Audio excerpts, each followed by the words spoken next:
સમુદ્રમાં થયેલા કેટલાક પુરાતત્વીય અભિયાનો દરમિયાન દ્વારકા નજીક પથ્થરના અવશેષો, દિવાલ જેવી રચનાઓ અને પ્રાચીન નંગરા મળ્યાના અહેવાલો આવ્યા છે.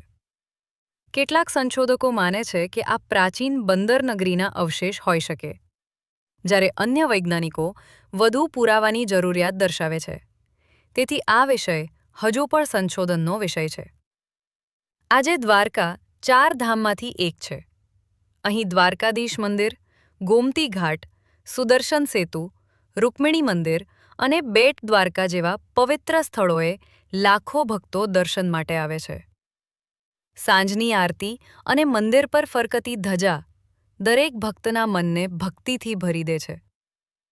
દ્વારકા માત્ર એક શહેર નથી, પરંતુ કરોડો લોકોની આસ્થા, ઇતિહાસ અને આધ્યાત્મિકતાનું પ્રતીક છે.